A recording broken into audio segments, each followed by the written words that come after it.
In a village nestled between rolling hills, where whispers rode the wind and secrets were kept like treasure, lived a little girl named Elara. She had eyes the color of the summer sky and a heart full of questions. Our story begins not with a grand adventure, but with a quiet observation. Elara noticed things others didn't.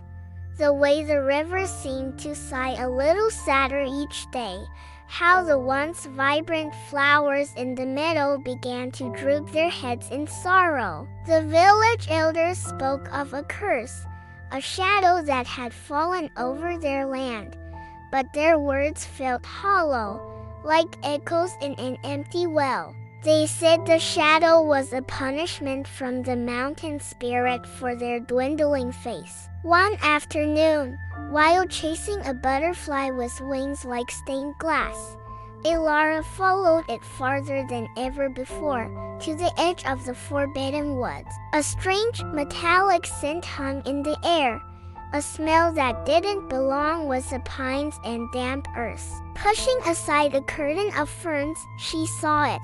A pipe, ugly and gray, was leaking a dark, oily liquid into the stream that fed their village river. It wasn't a curse or a spirit's anger. It was poison. Her heart hammered against her ribs. This was a secret the elders were hiding, a secret they traded for promises of wealth from men in the city. Fear, cold and sharp, pricked at her.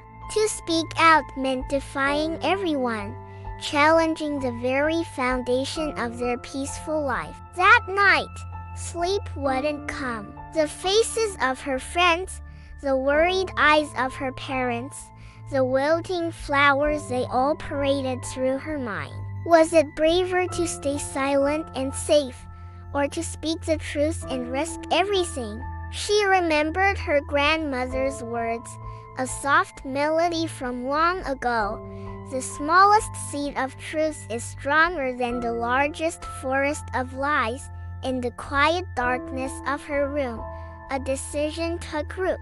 She would not let fear be the shadow that consumed her home. Her small voice would be that seed. The next morning, at the village square, the elders were preparing for another fruitless ceremony to appease the mountain spirit. Elara, clutching a single, drooping daisy, walked to the center. Her voice, though small, rang with a clarity that silenced the murmurs of the crowd. "It is not the spirit we have angered," she began, her gaze steady. "There is no curse. Our river is sick because it is being poisoned. I have seen it."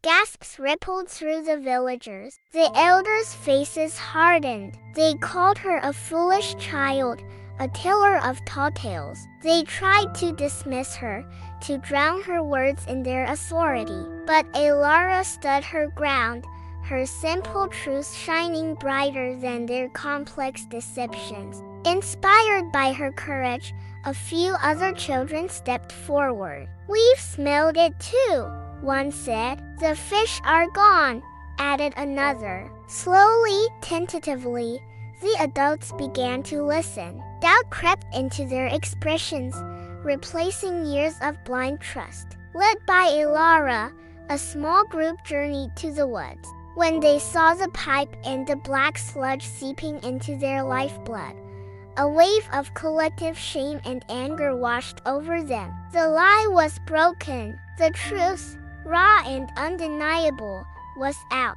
The elders, their authority crumbled, could no longer hide. The villagers, united by Elara's bravery, dismantled the pipe and confronted the city men, demanding they restore the land. It was a long, hard fight, but their spirit, rekindled by a child's courage, was unbreakable. The river began to heal, slowly at first, then with the joyous rush of a long-held breath released. The flowers lifted their heads again, painting the meadows in brilliant color. Elara, the girl who once just had questions, became the girl who had an answer.